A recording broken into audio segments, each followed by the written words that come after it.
บายดีทุกคนมื้อนี้ข่อยก็จะมาเว้าถึงการรักษาตัวเองในระยะที่ถือผ้าบางครั้งสิ่งที่เราเฮ็ดน้อยๆในแต่ละวันก็อาจจะมีผลหลายต่อกับสุขภาพทั้งด้านทางกายและจิตใจสำหรับข่อยแล้วหนึ่งในวิธีการที่เฮ็ดให้ข่อยผ่อนคลายในระยะถือผ้าแม่นการอาบน้ำอุ่นพร้อมกับการไต้เทียนหอมซึ่งเฮ็ดให้เรารู้สึกสงบแล้วก็ผ่อนคลายทั้งด้านจิตใจและร่างกายการอาบน้ำอุ่นนี่มันเป็นหยังที่เรียบง่ายและก็เฮ็ดสบายเนาะถ้าไผบ่มีเวลาก็อาจจะหาเวลาประมาณ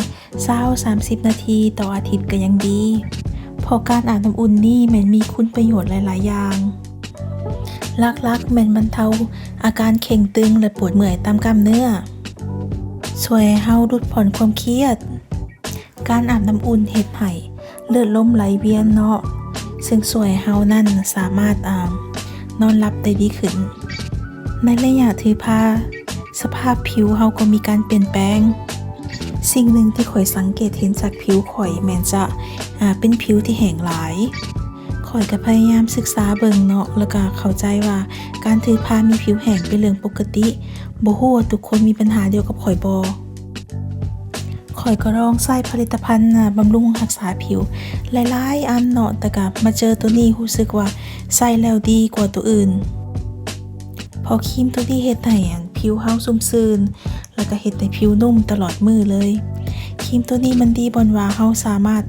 ทาได้ทั้งร่างกายแล้วก็หน้าไปพร้อมๆกัน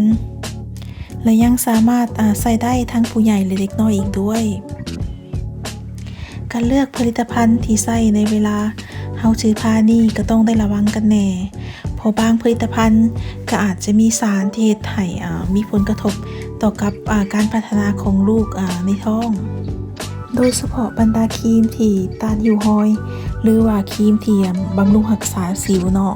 จะมีวิตามิน A สูงและมีสารประกอบอื่นๆก็อยากให้ทุกคน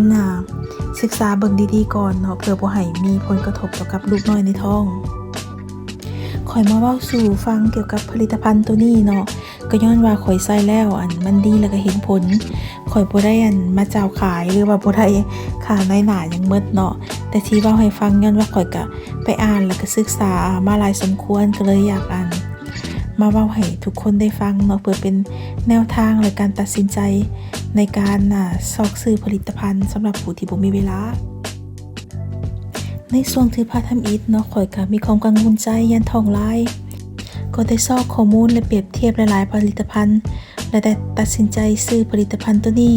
ก็รู้สึกว่าเห็นผลหลายเนาะเพราะว่าตอนนี้ข่อยถือผ้า9 เดือนก็บ่มีห้อยแตกในท้องเลย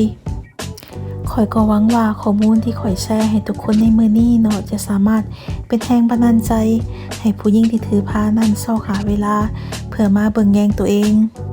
สุดท้ายก็ขอบใจทุกคนที่เบิ่งวิดีโอนี้แล้วก็เทคแคร์บ๊ายบาย